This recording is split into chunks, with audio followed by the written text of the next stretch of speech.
So we've done a little bit of a tour around the house, tried to explain the methodology behind the house and why we've done it. The industry here is probably about 10 years behind international standards, and so we're trying to put pressure on government, industry, homeowners to actually get it that little bit further as well. Comparing 10 stars to a 6-star house, so essentially the energy, predicted energy consumption for heating and cooling loads for this house is 3 megajoules per metre square. 6-star, which is the minimum, is about 95. So there's quite a big gap between what industry is having as the minimum and where we want it to be, essentially. What we would like to see is people getting up around 8 stars, preferably, which is quite easy. We're hoping to replicate this methodology across a number of different other houses as well. We have a version of this that says stars, and so hopefully what we're trying to do is give some tools for people to make that transition. One of those is we have a program called Hubble, which uses artificial intelligence at the planning stage for houses like this, so that we can reduce that demand first and then drive a more sustainable design process overall. So in terms of questions that we had for you, so obviously we're bringing this concept and investing a lot in this concept and making it into reality. How long do you think it's going to be before South Australia transitions to this more international standard that we are seeing, this benchmark?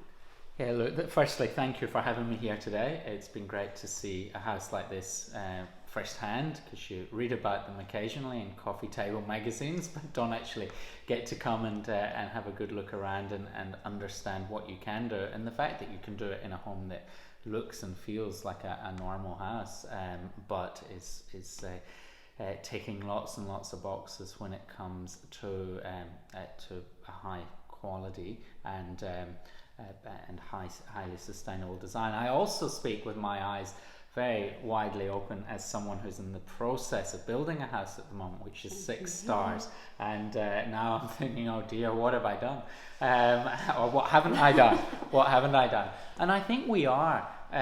While South Australia is progressive in many ways when it comes to the environment, our planning regime seems to lag behind, and I do think that we need to challenge ourselves as governments, as councils, and as a community, that we do need to catch up.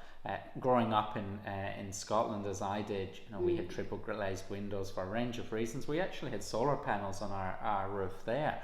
People often think that's a very odd thing to say, but I came from a country which was way ahead, and then my parents built a house down at Hallett Cove in 2002, and we were shocked that we'd been colder in that house than we ever would have been in Scotland, and warmer in that house than we've ever would have been in Scotland as well. So we do need to catch up in this state, or this nation, in fact. I think the frameworks and the benchmarks and the models are there, but it's about government actually showing some leadership. I think one of the challenges in this in our system is that environment and planning tend to have quite a gap between them in terms of those two policy arenas. They sit with different ministers in different departments, and there is not as much synergy between those two areas as there perhaps ought to be. I am seeing much better synergy though in the last couple of years. I think the new planning code, while it has received criticism for many things, is actually quite progressive in terms of some of the things it's demanding that be taken into consideration or mandated going forward. So we hear about the negatives or people's critical viewpoints of that new planning code, but if you actually boil it down and say what is it demanding that we don't have at the moment, there's a lot in the environmental area. Yes, I know we had a meeting with a planner that we actually used on this house, and he was saying that there was some planning requirements in there for, say, street front windows, which I think he was saying would have to be 2 metres squared in terms of size. Now, in the instance of this house where it faces west, it becomes a bit of a problem. So I think this, like as you said, is where we need that synergy between environment and planning, so that we can adequately maybe adjust the encumbrances on that site to allow more environment to interact with the building. So like deciduous vines, for instance, on this house are one way that we can adapt the environment around the building and have this dialogue between both as well. We can help you with your 6-star house too. I've said that before. Yes. So what elements of the 10-star house have you been most impressed with so far? What do you think that you could apply to either your own house or see other people applying now in this day Well, and look, age? where do I start? There are so many different examples and case studies walking through this building. I love outdoor greening. I think the importance of outdoor greening is a very cost-effective ways of dealing with some of the challenges of heating and cooling, but also creating a more attractive property and creating a bit of habitat as well. We know that green space is such an important thing for creating resilience across communities and just the simple act of cooling. So and that's a big focus of mine. I've just created a new body called Green Adelaide to really vibrantly and ambitiously drive urban greening at the street level, at the park level, coasts, rivers, etc. But also we have to get involved with the planning system and drive greening at household level as well. So I love how you've got your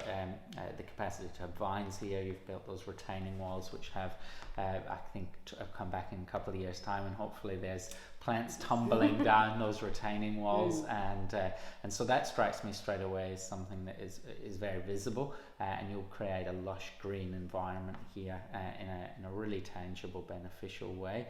I think really struck our conversations about the different products you've created here that won't be affected by heat and won't release gases and chemicals. I think obviously you've done significant research, everything down to the handles and the tapware, things like that. The dark slab as well jumps out at me straight away. Not only is it physically very attractive and durable, but also is contributing towards the heating and cooling of the property, and not only having the slab but also the worktops fitting in with that as well in the kitchen.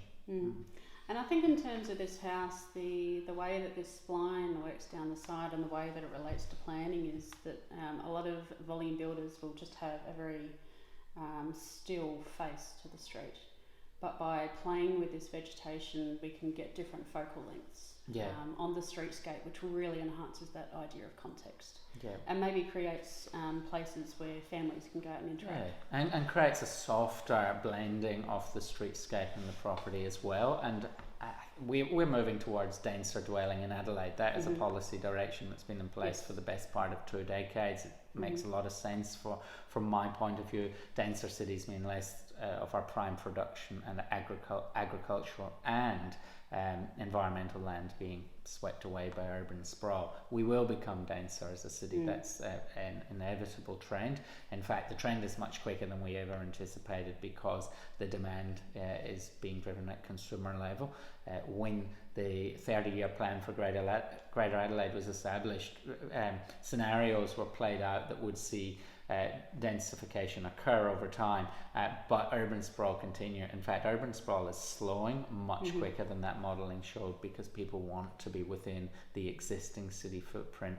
That denser footprint, of course, creates a whole range of advantages, but also disadvantages, and the disadvantages are around greater concrete and glass mass, more heat being drawn into the urban context, for the urban heat island effect. We need to be looking at ways to respond to that, and this property clearly does so. And it's very related to what you've done down at Hallett Cove and is it Glenthorne? Yes, Halloran Hill as well, which is great.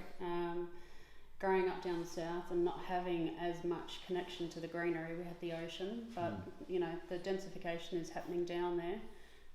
We get a lot of inquiries from down there, and having that natural resource like we do here with Mariota, is very, very important. With a city that gets denser, you then, as a government, have to look at having vibrant, healthy, green open spaces. We might have smaller backyards. We will have smaller backyards again. People are not after big backyards by and large. Some people like them, most people don't. That's just what the customer is saying these days. So you have to offset that with really high quality green open spaces. Glenthorne National Park in the southern suburbs will give us that, but we have to look at working with councils to improve the quality and amenity of local parks, the little pocket parks around our community, which by and large the quality isn't great. Morialta, close to here, has the state's premier nature playground, so thousands of young people interacting with nature through that playground every year. We're going to replicate that in an even bigger way at Glenthorne, because we need to create these opportunities for people to connect with nature, and if they can do so in their own home, even better.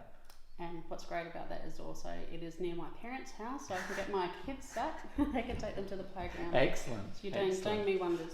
I know that speaking to some councils recently down south in the social housing sort of level or low socio-economic developments, quite often the planning and environment is given to developers that don't have this ethical stance of trying to get to 6 stars. Essentially there is a loophole in the National Construction Code where they can go lower by giving a performance solution, which therefore is more emissions, more heat island effect. Is there any planning with government to try to address any of those allocations of those greenfield sites?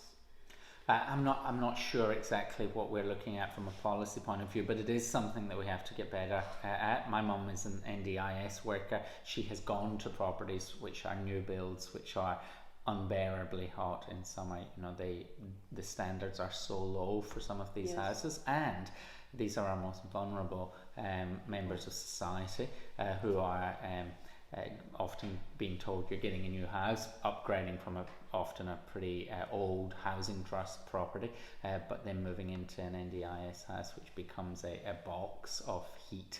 And that's very unpleasant, not just for the person living there, but also for the carers who move in and out. And they're often these places have almost permanent carers spending the majority of the day there as their workplace. It's actually very unpleasant. It's something we have to get better at. I have seen examples where there's a group of properties being built at Sturt at the moment by a more sustainable builder for NDIS housing, which is nice to see that at least being considered. Yeah, transitioning slowly. Yeah. I think South Australia is certainly on the front foot when it comes to sustainability, though. We've proven that over the years. We've got a great heritage in this, everything from waste management through to urban greening to the creation of national parks and more traditional approaches to conservation. Also our response to climate resilience. We lead the nation, if not the world. Yeah, and carbon neutral Adelaide, which we were fortunate to be part of as well, and being one of the founding partners. So I think what we're doing is very important in Adelaide. What can government do to stimulate better housing or environment ratios? So the balance between housing and environment. Do you have any further? Well, it comes down to the intersection between the environment portfolio areas and planning, and making sure that they have a really strong dialogue and are working together. So, and as I've mentioned, I think we are doing a bit better on that front, but we could do better again. So we have there is a fund where open space levies get paid into. That has traditionally been administered by the planning minister and gone for plastic play equipment in local parks. That's now co-administered by the planning minister and myself, and in fact the last round the majority of projects were urban greening projects, and so and that was actually driven by the planning portfolio, not by me. So it's really nice to see that realization and awareness getting into the planning system. And the new planning code, which is being rolled out at the moment, is making progress, and one of the requirements is to plant a tree on every subdivided block. Now, some people say, well, that's not enough. Will that tree survive? Well, some won't, but I think most will. 80% do. It's a much greater requirement than is required at the moment, because how many do we require people to plant at the moment? None at all. So I think that's a small innovation, a small tweak to the system, which will be looked back on in 30, 40, 50 years. And people say that was a good decision they made in 2020 to do that. But having a little sapling in the ground in a new subdivided house today might not actually look like it's making much difference. But if you go up to Mount Lofty and look down in our city in 30 years' time, we will probably never know exactly what the benefit is compared to what might have been, because it's very hard to measure that without being able to time travel. But the benefit is going to be substantial for things like that. More emphasis on passive design, more emphasis on building these sustainable features into homes, and the new planning code is set up to fast track development approvals for homes that tick more boxes in this area. So there's immediately an incentive for developers and planners to look for ways that they can speed up their projects through building sustainable features into these properties. Yes, I know when that 25k grant was announced by the government, it made me a little bit nervous because with the history of SUHO, we know a lot of the ratings that go through, and chatting to the CSIRO, there's definitely a gap in terms of what is portrayed to the public about what their star rating is, what the National Construction Code minimum is. There are a lot of builders out there that are saying 6 stars is the peak, rather than saying it's 6 out of 10. So are there ways that we can use this house to better that education? We are trying to do it ourselves, but obviously I've lent on you to try to increase our voice a little bit and try to push that a little bit further. How do you think that we can push it? I think we need to let people know, particularly around about the 6 star is not the top of the pile, the pinnacle, because that's again, when I started to go through a building process 3 years ago, it takes a long time, it appeared that 6 stars was it, and you're doing really, really well if you get to 6 stars. Obviously that's not the case, and so we need to raise awareness through our various networks. That's something I'm happy to do, work with local members of parliament, my colleagues, to promote that sort of thing as well, but get that awareness into the planning and the development community. Now, some people are always going to say, well, cost of housing comes first and foremost. There'll always be that motivation by some people in our society, for better or worse, but we do need to be able to communicate there's a better way, there's a better product, there's a better approach, and this property is demonstrating that. We have, as I've mentioned to you, a new software tool that is exclusive to us at the moment, but we're pushing it out there. Basically assists with the planning stages and uses artificial intelligence to tap into the back end of First Rate 5 and tell us what a predicted star rating is. If the government was to pick up a tool like that and implement it as part of the planning code, then potentially you could be planning 7.5, 8 star buildings across a larger scale, and therefore hopefully counteract that cost discussion that builders are having with clients as well. Do you think that there would be opportunities for things like that in the future, for the collaboration of planning and front end energy assessment? I think there's definitely opportunity there, and again, it's about bringing the environment and planning portfolios closer together, getting that dialogue in place as we develop the new planning code, getting councils involved as well. Again, we have to be careful we don't overburden the process with red tape and slow it down. So it has to be lean, it has to be light touch, it has to become part of the norm, but without making it too difficult to do. So it's something I'm very interested in looking at, and we'll continue that conversation with the planning minister as we develop and enhance this new code. That's great. I'm more than happy to come in and show him Hubble if he likes as well. It only takes about half an hour of that to plan a energy efficient building. It's a very good tool and one that we're using to actually educate owners so that you can do it with them before they even go to the builder as well, which is very that sounds valuable. good. Did you have any questions about what we do, about the house? I guess my main question, the question that I would be asked by colleagues, whether that's parliamentary colleagues or people in the community, is cost and cost benefit analysis, because you know, the dollar rules in many ways, and there are lots of financial challenges on people's lives today, maybe more so in the current period than have ever been in recent memory. So what is the there's obviously long-term savings as a consequence of making a commitment to a property like this, but what's the differentiation? So in terms of this particular house and the cost price, it is a little bit higher. It's more equivalent to an architectural concept.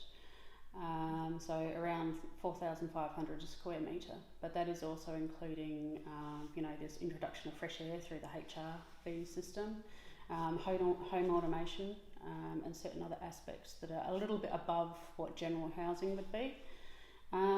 In terms of the research that we've done, and even a building that I was designing not yesterday, the day before, we can very easily design an energy performant house, up to say 400k in terms of investment. So it's still fairly comparable with affordable models out there.